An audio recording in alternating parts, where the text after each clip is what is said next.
Bom dia, estamos em mais uma edição do BMI Foresight, essa série criada pela BMI no meio da pandemia, com lideranças, com CEOs de grandes organizações no Brasil e também presidentes de conselho de organizações e também do terceiro setor, e até do primeiro setor. Também tivemos aqui a secretária do governo do Estado de São Paulo conosco.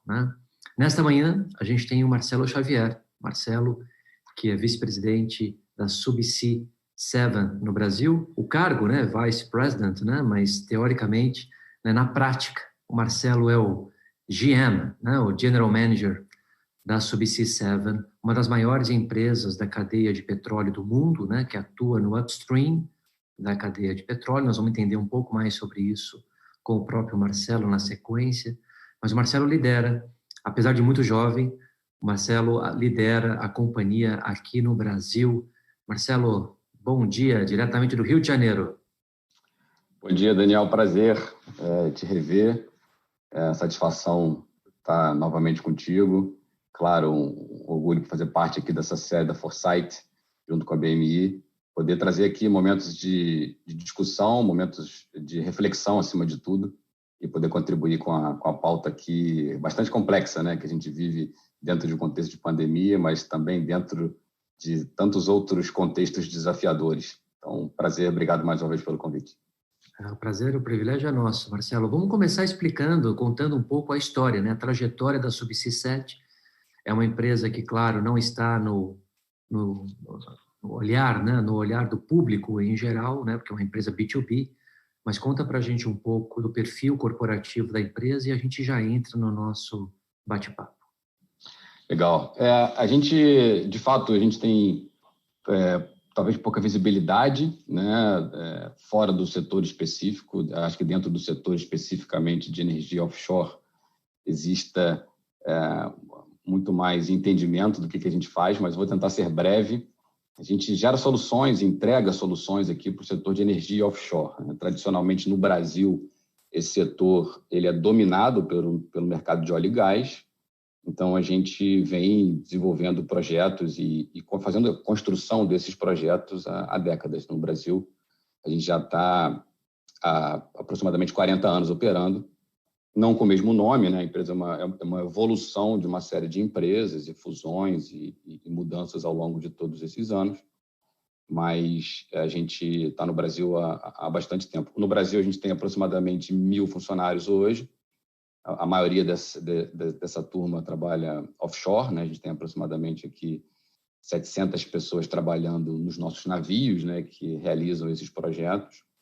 E eu costumo dizer, para tentar facilitar também um pouco o entendimento daqueles que não são do setor, que a gente não faz plataforma, que a gente não perfura poço, A gente faz toda a infraestrutura submarina que conecta um no outro. Acho que isso é uma forma simples das pessoas entenderem o que a Subsea 7 faz.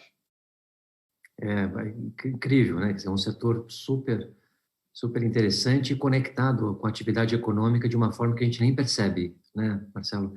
E aí, olhando um pouco a trajetória, eu vou começar com essa reflexão, quer dizer, olhando uma trajetória de uma empresa que, como você mesmo acabou de comentar, se desenvolveu ao longo de décadas por meio de fusões e aquisições, foi se espalhando pelo mundo, não opera só no Brasil, opera em várias regiões do planeta.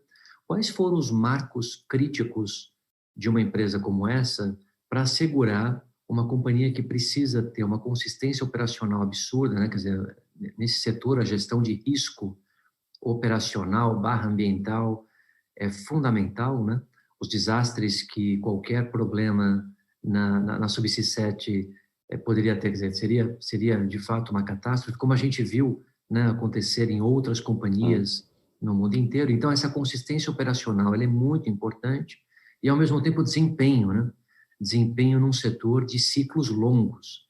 Então, quais são se você pudesse marcar a história, não só no Brasil, mas da companhia, Você que começou jovem na companhia, Aquele prata da casa que ascende a posição de número 1, É uma história muito bonita sua.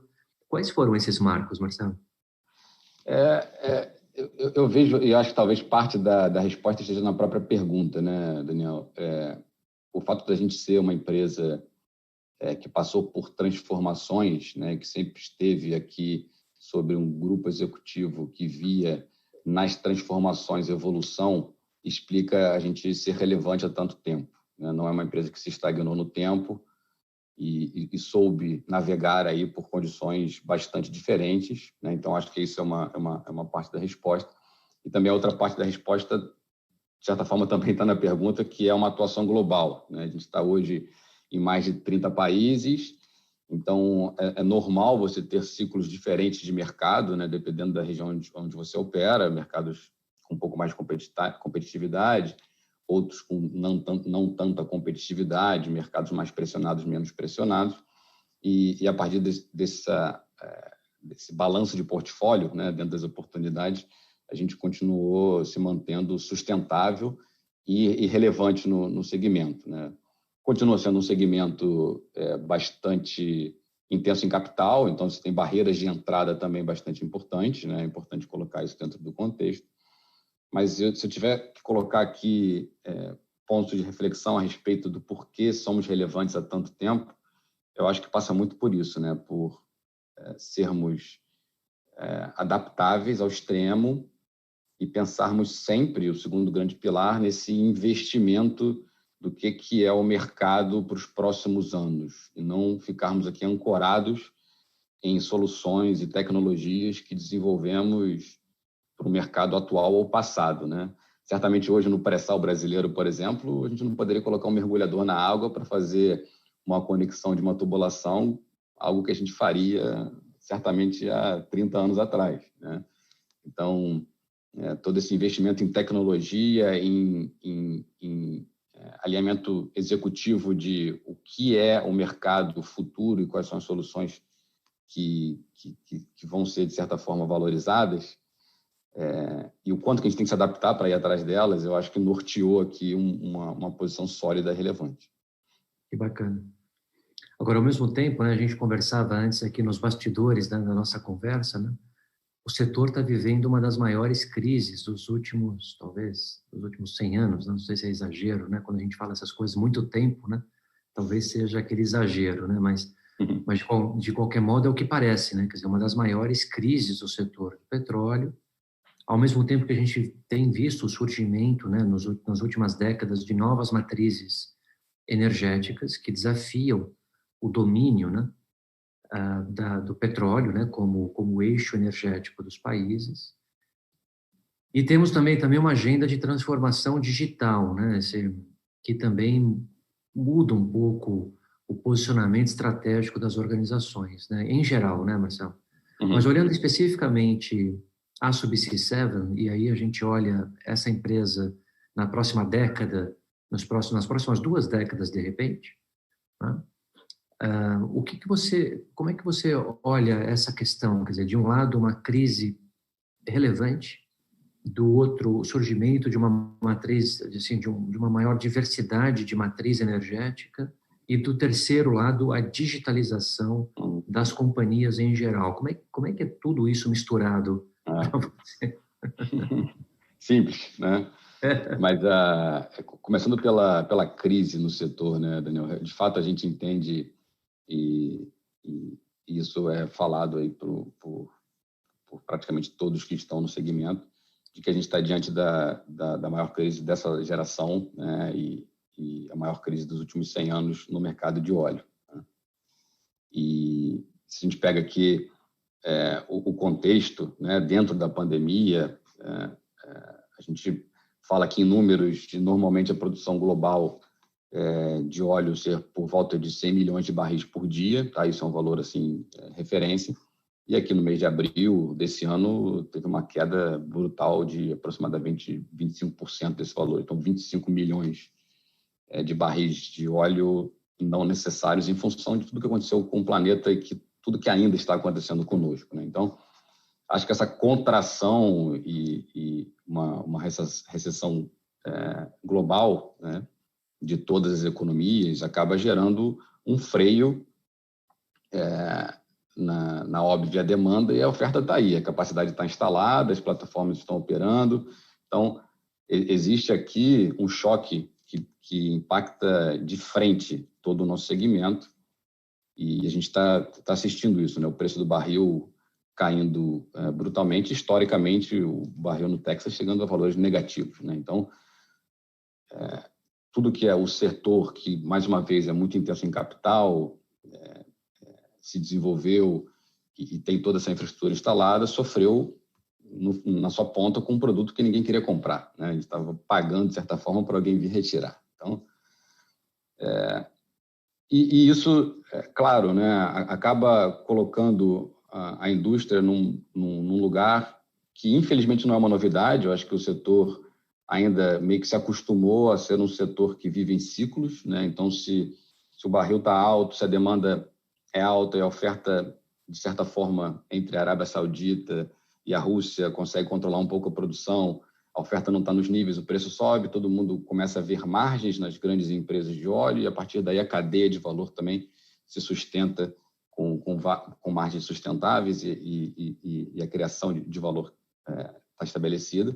E quando o ciclo cai, todo mundo sofre, as oportunidades são perdidas, os projetos são encerrados e você tem essas disrupturas, né? À medida que você passa por essas ondas, o segmento não consegue ter uma estabilidade em que é possível prover soluções desvinculadas desse preço de barril. Então, é muito comum você ver o próprio valor das ações das empresas que trabalham nesse setor, né? Não precisa nem clicar no preço da ação da empresa, basta clicar no preço do óleo do dia. Se está para cima, a ação dessas empresas provavelmente está para cima, se está para baixo, a ação dessas empresas está para baixo. Então, acho que o setor passa por um momento bastante significativo de evolução também com a pauta de modernização da matriz energética, que tem, obviamente, por trás uma pauta da sociedade, uma pauta de evolução numa agenda sustentável.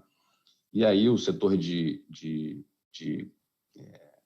geração de energias renováveis começa a ganhar corpo e ganhar volume, né? Existe talvez um momento aqui de questionamento nessa grande pandemia, que ninguém tinha resposta para nada, de que, bom, se o petróleo vai ficar tão barato e gerar energia através de fontes renováveis ainda custa, será que isso vai ser um freio ou vai ser um acelerador, né, da matriz?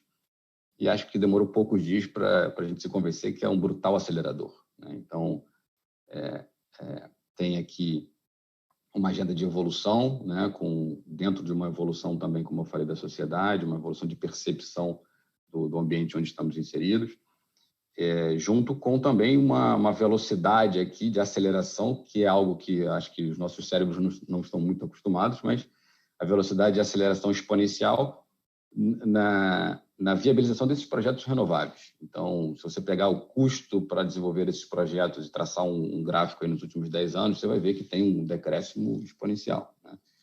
E a gente costuma conversar com os analistas de mercado e a única coisa que a gente sabe é que a previsão para o próximo ano, para os próximos 5 anos, ela vai errar e por muito, porque, mais uma vez, né, a gente não está acostumado a fazer previsões com crescimento ou decréscimos exponenciais. Isso vem se materializando. Então, olhando isso para dentro da Subsys7, né, e como é que a gente traz também o contexto da aceleração digital, que é uma pauta que talvez tenha ganhado muita velocidade aí nos últimos anos, e certamente aqui um ponto durante essa pandemia, onde todo mundo se viu inserido num contexto muito diferente, ganhou um ponto assim talvez de teste e definição de quão rápido a gente vai conseguir acelerar. A gente tem, obviamente, desafios, né? Uma empresa tradicional, uma empresa, como você falou, envolvida em processos arriscados, que lida com segurança de pessoas, segurança do meio ambiente. Então, existe aqui um conceito e uma forma de operar ainda muito avesso ao risco, toda essa mentalidade ágil, conceitos de MVPs e testes e aceleração, é algo que a gente se permite, mas em áreas que não são o nosso core, né?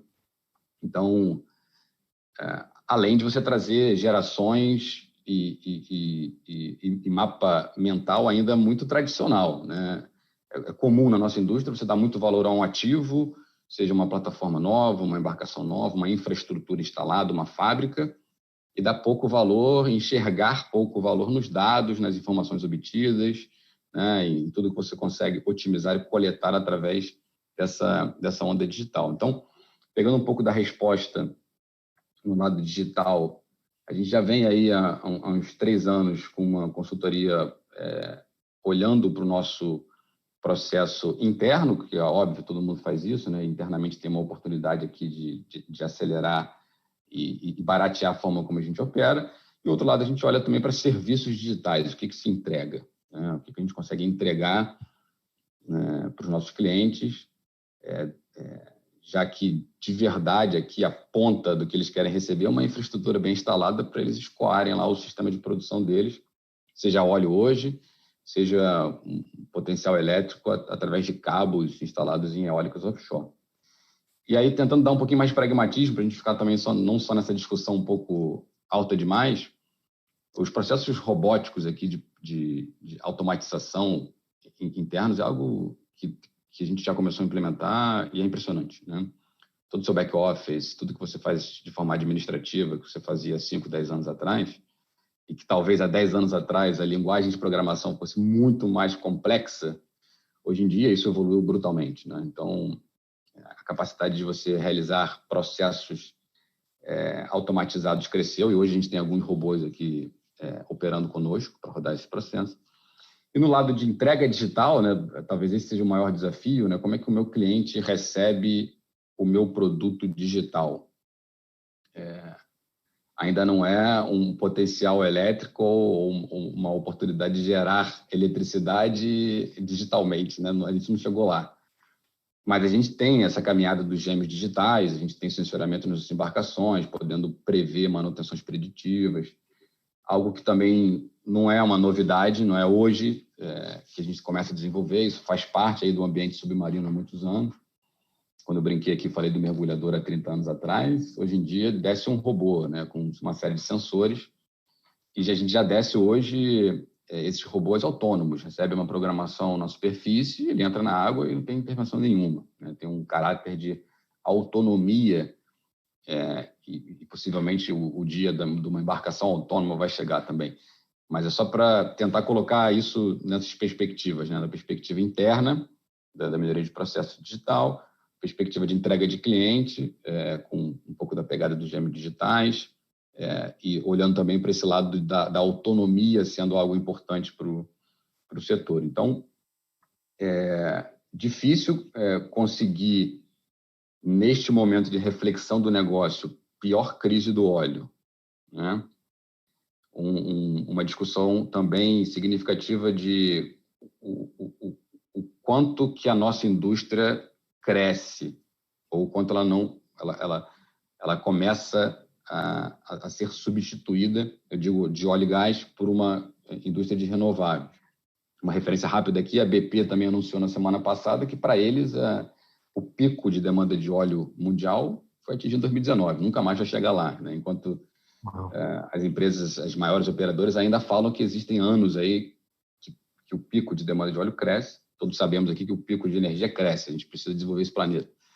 Mas a BP já acha que é de outra fonte de energia, não é mais de óleo, né? Então, tem um desafio, aterrissando um pouco no Brasil, a gente passa por um setor ainda com muito potencial, projetos resilientes no pré-sal, e a potência de geração de energia também, quando você tem esse tipo de projeto resiliente, ela é brutalmente maior do que o que você ainda consegue gerar com energias de fontes renováveis, né? Então, a gente vê que é uma agenda de renováveis que passa por regulação no Brasil. A gente já começa a fazer lá fora esse projeto. A gente já instalou mais de 500 fundações aí para esse tipo de turbina. E a gente está bastante animado para ver esse volume de negócio chegar no Brasil. Mas até lá tem uma janela de oportunidade. Também um ponto que a gente briga muito e conversa a gente não pode deixar de continuar discutindo soluções mais competitivas.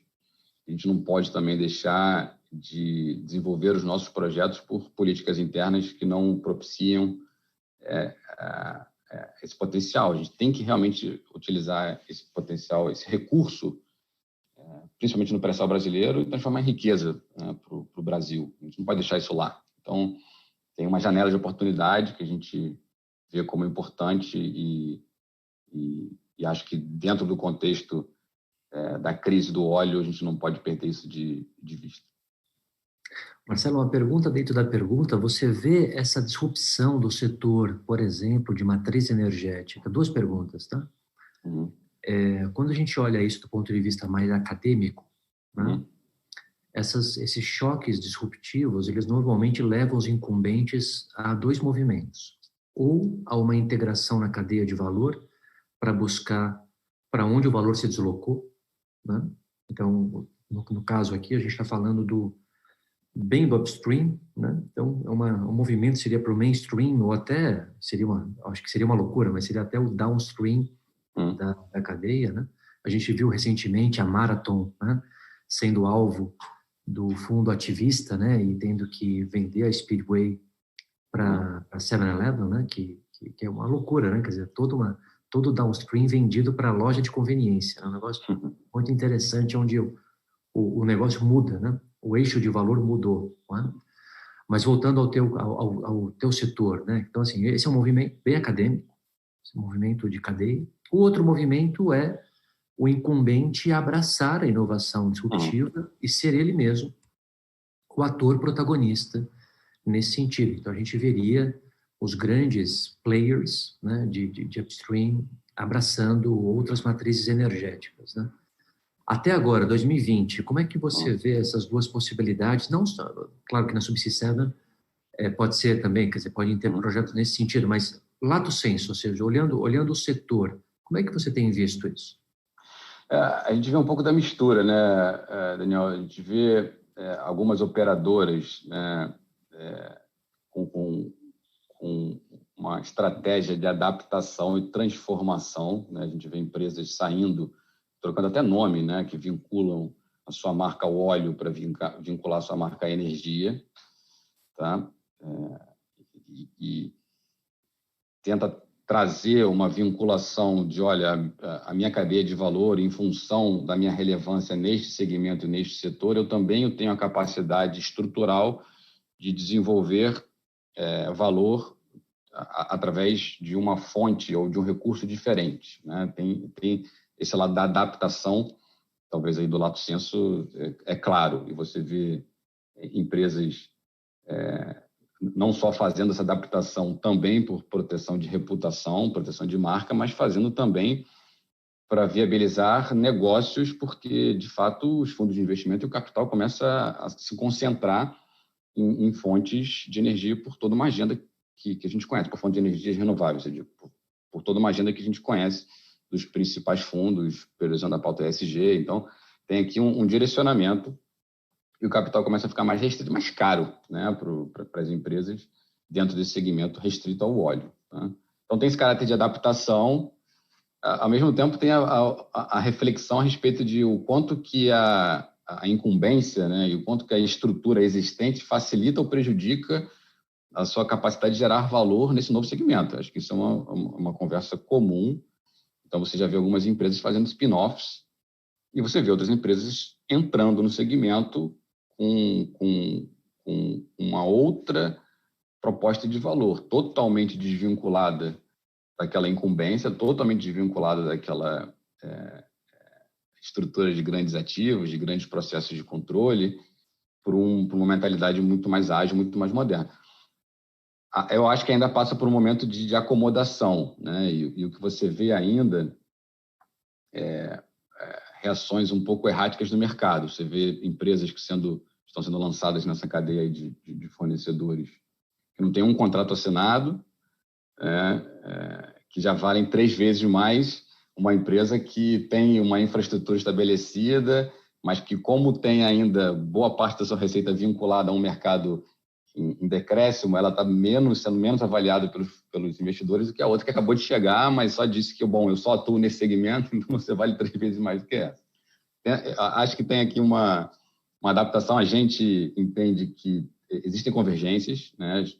O nosso segmento, a gente não atua em renováveis em terra, e a gente acha que tem grandíssimo potencial, falando aqui do Brasil, de painéis solares em terra, da própria turbina eólica em áreas terrestres, mas onde essa pauta não é possível de fazer em terra por uma série de razões, né? A gente tem atuação relevante. A gente vê que existe sinergia. Já que a gente está no mar, já que a gente entende da tecnologia de estarmos no mar, sabemos quais são as condições, sabemos a engenharia detalhada ali do contexto, do ambiente, das complexidades, do planejamento e eventualmente dos ativos também, né? Você tem que chegar lá de alguma forma. Então, as embarcações especiais, com os equipamentos, com as pessoas, a gente vê que existe uma convergência, razão pela qual, dentro da Subsea 7, existe uma divisão de negócios, que a gente chama de Seaway 7, que lida com todos os renováveis, né? Todas as oportunidades que a gente tem, aí é de eólica offshore, é de geração de energia através de onda, é de geração de energia solar também no mar, tá? É de geração de energia através de movimentação de corrente, tudo isso vai para uma outra unidade de negócio, não é uma outra empresa, mas é outra unidade de negócio, com um perfil, claro, diferente, mas que busca atender essa nova realidade de mercado. Mas acho que ainda é uma questão que é muito lato sensu, no sentido de que existem as alternativas, qual é a vencedora. Me parece que é uma questão de maturação, para a gente entender também quanto que essa matriz ela vai variar. E acho que tem um aspecto também de diferentes mercados, né, Daniel? Não dá para a gente comparar o mercado offshore UK, né, maduro, sem grandes reservas, precisando de novas fontes de energia, com uma pressão também social talvez de outro nível, com o mercado offshore do Brasil, né, com grandes oportunidades de alavancar o pré-sal, muitos recursos, um país precisando realmente de energia barata para se desenvolver. Então, eu acho que tem que botar isso num contexto. Não acredito que tenha uma solução só. Acho que o planeta pede uma combinação de soluções. Acho que é um pouco por isso que a gente está organizado dessa forma. Super. Agora, se a gente sair desse funil, né, de falar mercado, falar mega tendências e olhar a organização, as organizações como a Subsea 7, né, que já tem alguns anos de vida, né, algumas décadas de vida, foram construídas num paradigma industrial distinto, né? Eu sempre, como estudioso de organizações, né, como consultor de organizações, a gente sempre evita aqueles estereótipos muito fáceis de serem compreendidos, mas ao mesmo tempo equivocados, né? Então, quando a gente olha o design de uma organização há 50 anos atrás, há 80 anos atrás, este design ele responde a duas questões principais. Uma é o contexto social, onde aquele design foi possível, e o outro é o contexto de tecnologia, né? E a aventura, né, o empreendimento de grandes companhias, no início, né, se a gente olhar 100 anos para trás, né, quando vem General Motors, Sears, Ford, Standard Oil Company, essas grandes companhias do mundo, aquele paradigma é um paradigma onde o sistema de informações ele é tão complexo que uma grande companhia conseguiu, de alguma forma, organizar essa complexidade por processos muito robustos e comando e controle, para conseguir filtrar a complexidade do contexto e devolver uma solução para isso, né? Mas isso desenhou organizações absolutamente hierárquicas e lineares, né, unidirecionais. Passado tanto tempo, as mudanças sociais e as mudanças de paradigma tecnológico hoje tornam essas organizações de comando e controle pouco eficazes, né? Por quê? Porque uma das razões é que a complexidade do contexto externo ela é tão maior do que a capacidade de processamento interno que você não consegue mais lidar com isso sozinho. Você precisa estar plugado num ecossistema com radares, né? A outra questão é a própria mudança da relação do emprego, né, do trabalho, né? As pessoas, as novas gerações, né, mais novas que a gente, né, têm outra relação, né, com a renda, com o trabalho, com o vínculo, né? E a gente já conversou sobre isso em outros contextos também, né? Como que tem sido essa transformação na Subsea 7, tanto no Brasil como no mundo? Marcelo, porque aqui eu vejo um paradoxo para vocês, né? Que de um lado vocês estão num setor ainda bastante tradicional, bastante de ciclos longos, muito foco em planejamento, em execução, em precisão. Novamente, a questão do risco operacional é nevrálgica, né, na organização, e, ao mesmo tempo, tendo que conviver com esse novo contexto de complexidade digital e de mudanças sociais. Como é que tem sido essa dualidade para você e na companhia no mundo, né? Como é que a companhia tem lidado com isso? Daniel, de fato, muito complexo, né? Você conseguir gerenciar uma mudança, como você falou, né, de paradigma que impacta as grandes organizações. Eu acho que tem o grau da complexidade, né? O nosso segmento tem esse viés da desenvolvimento de tecnologia, também de capital necessário aí para a barreira de entrada, que de alguma forma você acaba não se protegendo, mas você não é imediatamente impactado e talvez até te coloca numa situação que você acha que não será, né? Que eu acho que é bem perigoso. Então, mais uma vez, né? Você acha que não será porque você sempre continua vinculando o seu pensamento a uma progressão linear, onde você olha e enxerga as coisas, onde você toca os seus ativos. E na hora que você entra numa sala de board aqui, na Subsea 7, você entende por que o pensamento é esse, né? As pessoas são de outra geração, né? A percepção de posse, de valor, criação de valor é outra, né? Então, nesse sentido, eu acho que a gente tem um bom motivo para não se preocupar tanto. Se ele é correto ou não é uma outra discussão. Eu acho que a minha percepção pessoal é que ele é incorreto, mas ele está estabelecido, né? Ele está atuando num segmento que você não tem um competidor aqui que cria um aplicativo e resolve a vida, né? Ainda. Você precisa de capital, você precisa de tecnologia, você precisa de IP, você precisa de controles e processos também que acabaram trazendo a gente até aqui com a questão hierárquica, como você falou. Mas eu vejo claramente que isso não está só vinculado a uma evolução normal, né? E aí você falou um pouco da nova geração, né? Da percepção de valor também para as novas pessoas, para os novos talentos, mas eu acho que também está vinculado ao que a gente falou no início da conversa, que é como viabilizar a sustentabilidade desse segmento e fugir dos ciclos, né? Se a gente continuar tentando atingir os mesmos objetivos através dos mesmos métodos, das mesmas metodologias que funcionaram, né, com os mesmos ativos, com o mesmo mapa mental, eu acho que a gente nunca vai sair desse aspecto cíclico, né? O preço está alto, a gente consegue, o preço está baixo, a gente não consegue, e assim vai. Então,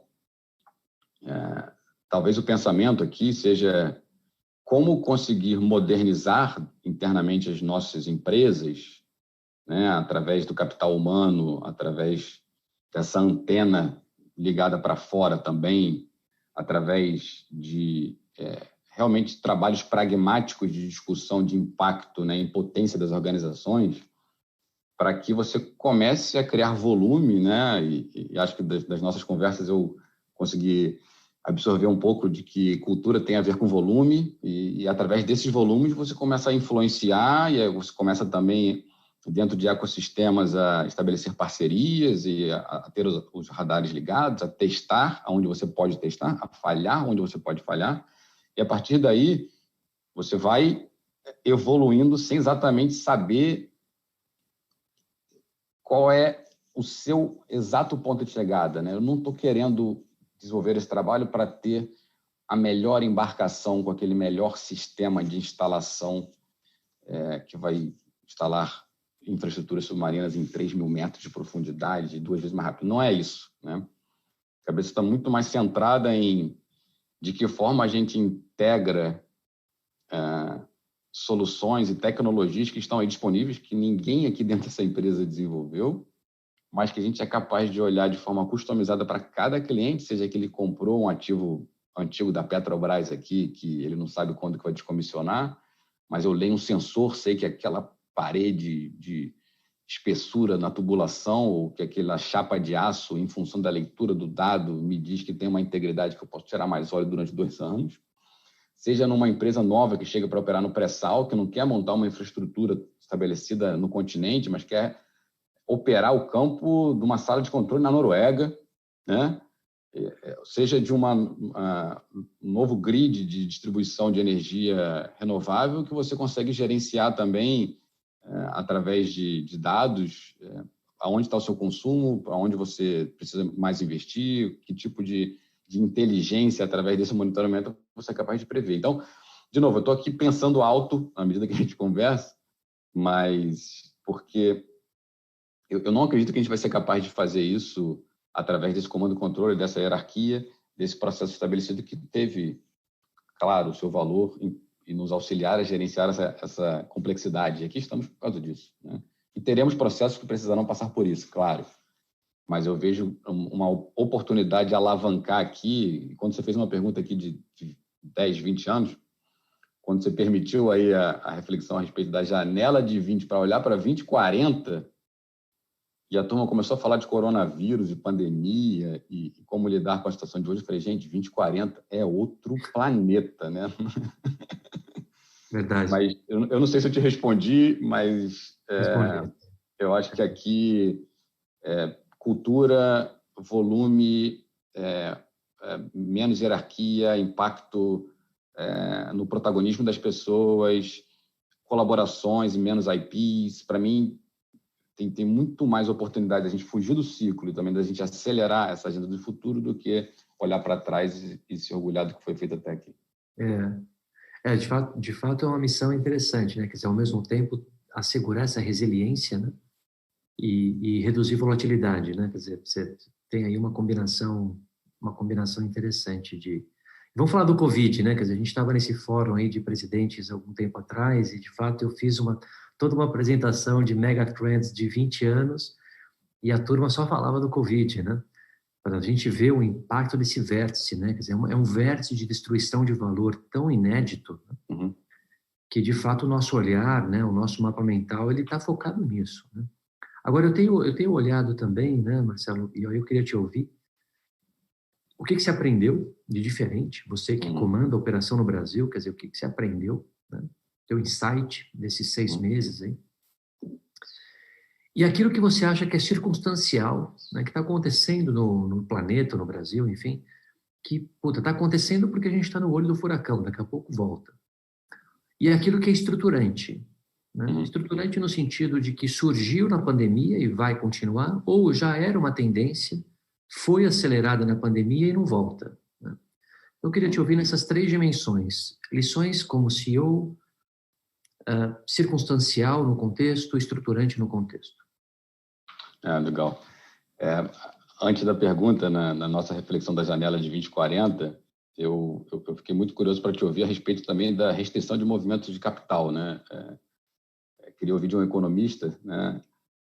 Mas acho que esse é um outro papo para a gente conversar e entender. À medida que você restringe movimentos de pessoas, movimentos de empresas, eu já começo a enxergar também em indústrias de longo ciclo restrição de capital, capital que deveria talvez gerar mais valor fora daquele país ou daquela região acaba sendo bloqueado porque, obviamente, existe uma recessão interna e como é que isso impacta o PIB mundial e as complexidades dos países emergentes. Eu acho que o Brasil é um país que precisa pensar muito nisso. Mas, bom, olhando para a Covid, é claro, é gerenciamento de crise, né, Daniel? E aí não é o cenário perfeito para tomar soluções, você tem que saber ser célere nas decisões. Eu acho que isso foi fundamental para a gente proteger as nossas pessoas que não puderam parar, né? Aqui no escritório, todo mundo de casa, agora a gente começa a voltar, 1/4 das pessoas de volta, mas as equipes trabalhando embarcado, no mar, não podem parar. Então, tomar decisões, né? E muitas vezes decisões que trazem algum nível de risco, né? Vou estender o período que essas pessoas ficam embarcadas. Mas tem a legislação, porque tem um sindicato, porque tem discussão. Legal, vamos estender, né, em função da proteção de saúde dessas pessoas e vamos depois discutir e conseguir aprovar em função da questão de emergência e tal. Então, talvez tenha sido um momento também de teste, né?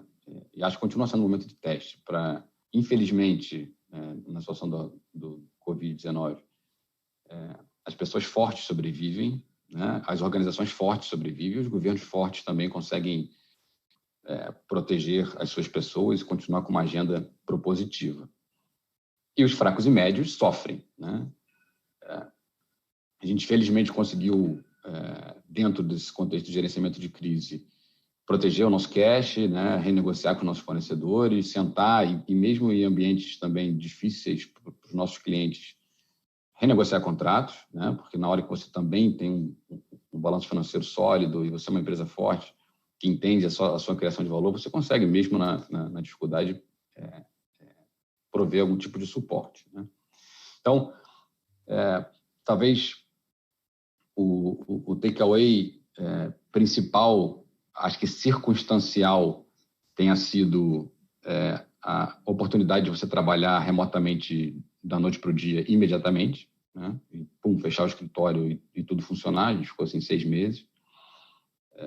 Então, para mim, esse aspecto, junto com as quarentenas dentro de hotel, com teste das pessoas que embarcam, é o lado circunstancial da coisa. Fecha todo mundo remoto, tranca todo mundo num quarto de hotel, ninguém sai, gerencia a exposição ao vírus, vamos para o mar com mais tempo. Mas, de novo, vinculado a um gerenciamento de risco e continuidade operacional. O aspecto do que veio para ficar, eu acho que traz também reflexões que a gente não pode abandonar, que a gente soube se adaptar muito rápido a mudanças muito bruscas. A gente volta a testar a adaptabilidade do ser humano, é brutal, né? Agora eu começo a discutir o retorno ao escritório. As pessoas já se adaptaram ao ambiente de casa, né?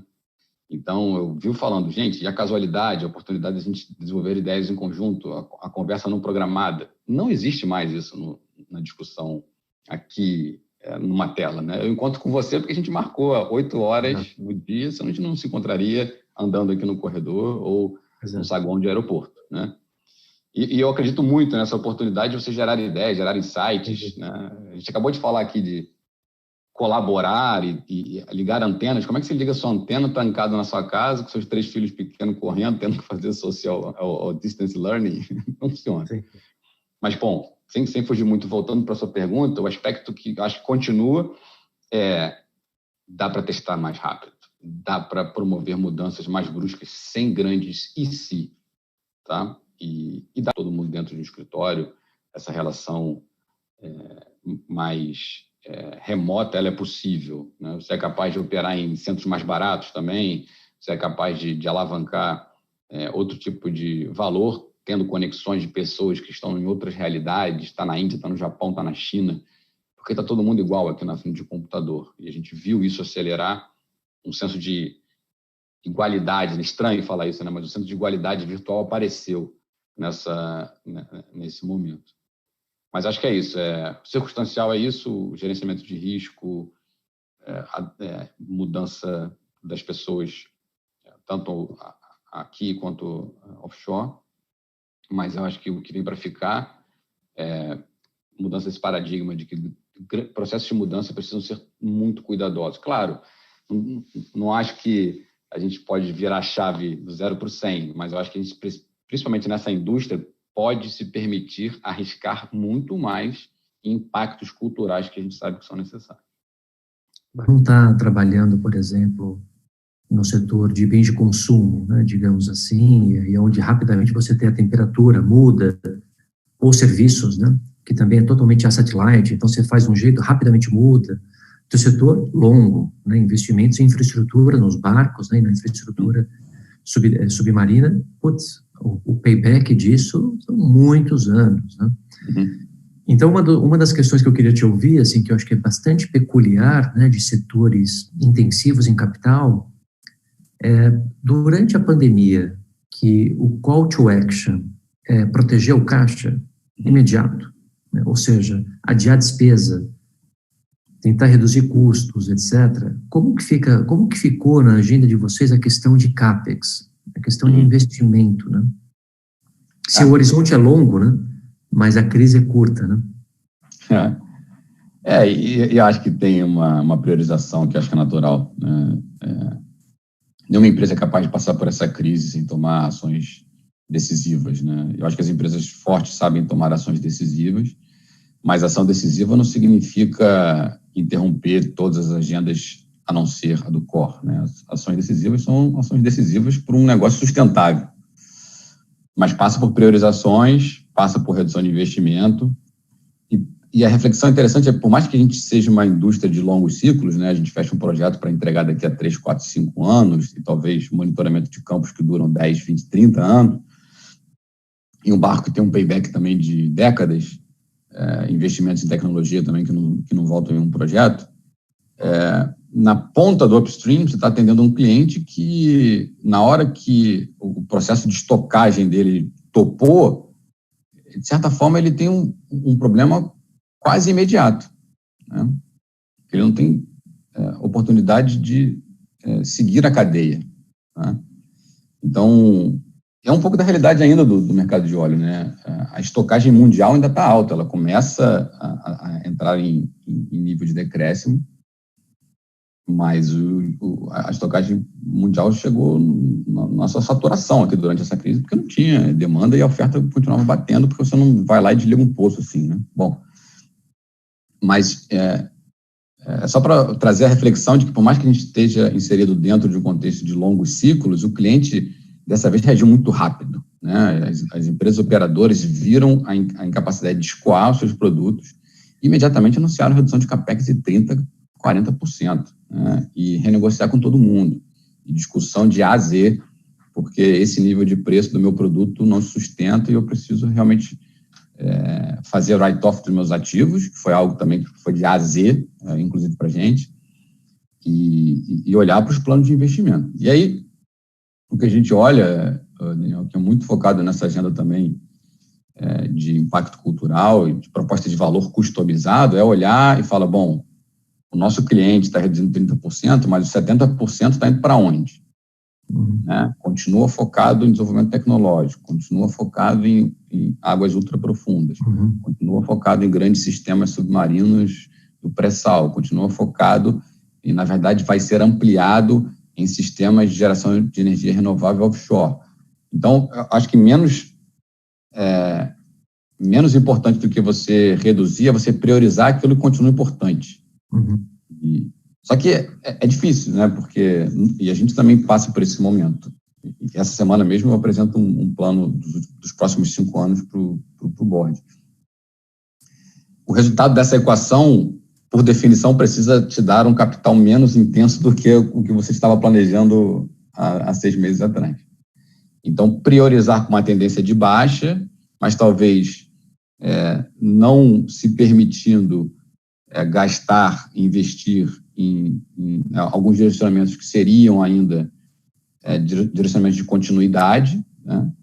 Mas se permitir mais capitalizar e se investir naquilo que você vê crescimento para os próximos anos estabelecido, tá?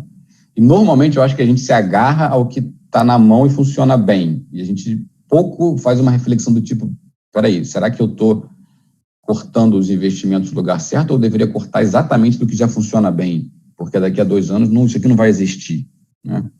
Acho que as empresas acabam... O core, numa reflexão, eu acho que normalmente vira não o core do futuro, mas um core do presente. Isso pode ser um problema, tá? A gente continua impulsionando discussões de inovação, a gente continua impulsionando integração, mesmo que remotamente aqui com startups, a gente continua tentando se posicionar aqui nessa agenda de digitalização, olhando para empresas, né, buscando aquisições, também no momento que isso gera grandes oportunidades, por sermos uma empresa com um balanço financeiro forte. Então, acho que tem um pouco dessa pegada nesse momento. Então, menos valor no final, mas prioridade, que não é o core do presente, mas o core do futuro. Bacana. E aí, ampliando essa conversa de valor, né, uma das questões que eu tenho feito bastante para lideranças, né, é sobre a pauta ESG.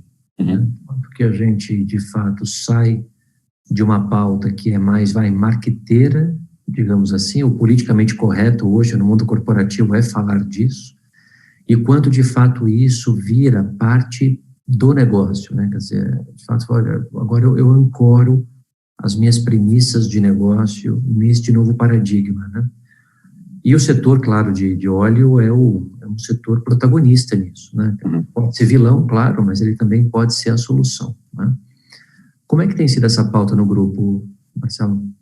É intensa e, claro, com a evolução também, volto para a questão da evolução, né, da sociedade. Acho que a gente está inserido num contexto que, se a gente quer continuar sendo a Subsys relevante para o futuro, a gente tem que ser relevante para as pautas atuais, né, para as pautas modernas. Então, a gente acredita em aquecimento global, a gente acredita que o impacto da nossa indústria é, sim, importante, precisa ser mitigado. Então, no lado do E, né, do meio ambiente, a gente ativamente olha para a oportunidade, nesse momento, de poluir menos, né, e ser mais ótimo nas nossas operações, desde o gasto de combustível, aí através de ferramentas também do GM digital, como é que você insere isso dentro do contexto dos dados, a tratamento dos seus resíduos, né, tudo isso tem aí um cuidado, gerenciamento de vazamentos, tudo isso vem de um passado estabelecido, mas ganha momento e o próprio volume de mercado, né? A pauta E fica mais facilitada na hora que você vê o capital indo para essa direção, e não é só uma pauta marqueteira, como você falou, Daniel, que algumas empresas acabam utilizando, mas uma pauta de criação de valor, né? E eu acho que a agenda tende a ser cada vez mais relevante em função disso, porque você sim está fazendo desta agenda algo que, do outro lado, é próspero, gera valor e é sustentável, né? É o ganha-ganha. No lado social e governança, o lado de governança a gente é muito rígido, assim, né? Então, acho que também a oportunidade de a gente estar aqui dentro de um segmento que, infelizmente, historicamente passou por grandes problemas, né? De compliance, de integridade, no Brasil também. A gente tem uma execução e uma forma de gerenciar aqui não só a nossa empresa, mas também lidar com os nossos fornecedores, fazer o acompanhamento do trabalho deles, ter certeza de que os direitos humanos são, claro, sendo atendidos por todos os fornecedores e a cadeia, não só aqui no Brasil, né, mas você está lá na Malásia fazendo um trabalho, está na China produzindo um equipamento, você tem que ter certeza de que não é só você, mas a sua cadeia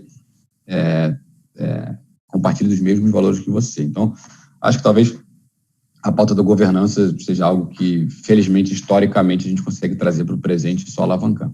E a pauta social é um dos pontos que a gente sempre coloca, e mais uma vez, com talvez pouco marketing, mas com visibilidade interna, que a gente quer impactar as comunidades que a gente opera, né? Então, a gente está no Brasil há 40 anos, impactando comunidades com investimento privado, através de projetos de educação, através de projetos extracurriculares, alguns projetos que a gente já foi premiado, mas, mais uma vez, que a gente dá pouca visibilidade, mas que a gente se orgulha muito. A gente acha que o impacto que a gente pode gerar dentro do social faz parte, principalmente, dessa oportunidade de a gente estar aqui gerando valor na cadeia que a gente opera para os nossos clientes, mas dando oportunidade para as nossas pessoas, né, alimentando valor para os nossos investidores e impactando positivamente as comunidades. Então, acho que aqui tem uma pauta ESG que, para a gente, é positiva ver que o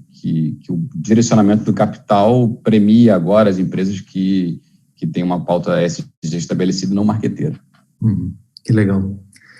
E aí, assim, uma das minhas últimas questões aqui, Marcelo, para o nosso bate-papo é sobre liderança, né? Quer dizer, como é que é o teu processo de alinhamento e coesão de lideranças no Brasil e também como é que funciona, né, o teu processo de alinhamento com as lideranças globais, né? Como é que é essa questão e os traços característicos de lideranças que você valoriza? O que você acha que, no contexto atual, são boas características de liderança? Eu tenho aprendido também, e talvez fruto de algumas conversas, né, e alguns trabalhos com o próprio BMI, a necessidade de você criar pactuações, né, e discussões de alto nível dentro dos grupos executivos. E talvez essa percepção automática que eu tinha de que o alinhamento vem através das atitudes, através do dia a dia, não seja tão trivial. Então, dentro do Brasil, a gente tem protocolos, né, talvez com caráter aí anual, já que são agendas que a gente não precisa também impulsionar a cada mês com metas né? Não estamos no B2C com metas específicas de prazos curtos, estamos falando aqui de processos um pouco mais longos.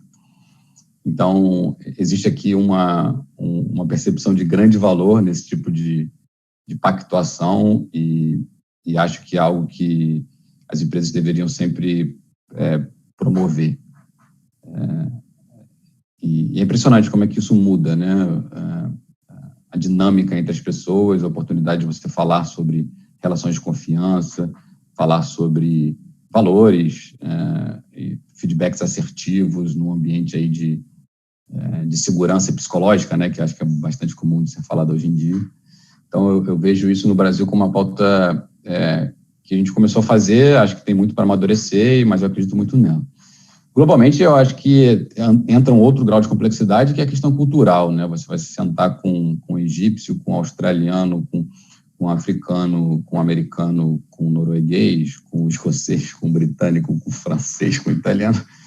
E talvez esse alinhamento, ele ganhe aí um grau de complexidade cultural difícil. O que a gente costuma fazer é juntar o grupo executivo. Infelizmente, esse ano acho que não vai acontecer, vai ser virtual, mas é trancar essa turma pelo menos uma vez por ano, né, num evento na Europa e conversar sobre quais são as mudanças necessárias na nossa empresa, né, e quais são as metas, como é que a gente vai alcançar essas metas. O benefício que a gente tem numa organização mundial como a Subsea 7, que para mim é espetacular, é que é uma organização que dá um grau de autonomia muito grande para as regiões, né? Então, você tem do CEO uma mensagem: você conhece o seu cliente na sua região, você sabe qual é o seu mercado, você sabe de que forma o valor é criado, go for it, né? Então, tem um lado muito de desenvolva a sua agenda, desenvolva aquilo que você acredita para o futuro e aquilo que você percebe que pode ser escalado globalmente, traga para mim, né? E não tipo, olha, tá aqui o que eu quero do Brasil, faça do jeito que eu estou mandando, senão você vai ter um problema. Infelizmente, eu acho que tem um pouco ainda em outras organizações disso, né? Dessa história de, olha, países emergentes, vocês obedecem o headquarter, ou vocês não são capazes de gerar valor. Então, a Subsea é uma agenda que permite a gente fazer isso localmente, então tem funcionado muito bem. Que bacana. Marcelo, olha só, o tempo, como sempre, né, quando a gente está batendo um papo bacana, voou. Então, eu vou deixar você à vontade para você fazer aí os teus comentários finais e depois eu encerro aqui o nosso encontro. Por favor. Legal. Daniel, obrigado. Sempre um prazer poder bater esse papo e conversar, né, pensar um pouquinho. Acho que melhor do que falar sobre os pontos é a oportunidade de pensarmos juntos, né, porque à medida que a gente conversa aqui, a gente tem percepções durante o bate-papo. Então, sempre um prazer conversar. Espero te ver em breve. Nossa agenda na Subsea continua firme. Nosso Leading the Way, a liderança do caminho aí em soluções offshore para esse mercado de energia diferente, nunca foi tão relevante. E globalmente a gente também acabou de lançar uma visão 2025, então tem um caráter aqui de proatividade, né, no posicionamento de energias renováveis. Então tem muita coisa bacana aí pela frente, mas queria mais uma vez agradecer demais o bate-papo e o convite, antes de mais nada. Feliz de estar aqui hoje batendo esse papo contigo e esperando uma próxima oportunidade. Obrigado mais uma vez. Excelente. Bom, estive com o Marcelo Xavier, né? O Marcelo lidera a Subsea 7 no Brasil, uma das referências dessa nova safra de lideranças, né, executivas do país. Um prazer ter você aqui com a gente nessa manhã, Marcelo. E esse aqui foi o BMI Foresight, essa série criada pela BMI durante a pandemia, hein? Durante a pandemia, com todas as tecnologias virtuais, mas trazendo esse olhar de lideranças empreendedoras, executivas e de conselhos e acionistas, né, que de fato compartilham neste espaço, de uma forma muito generosa, as suas reflexões, os seus aprendizados, as suas experiências, em prol de todos aqueles que precisam também de um olhar isento, um olhar externo para suas próprias decisões. Marcelo, boa semana para você, a gente se vê em breve. Um abração. Tchau, abraço. Tchau, pessoal.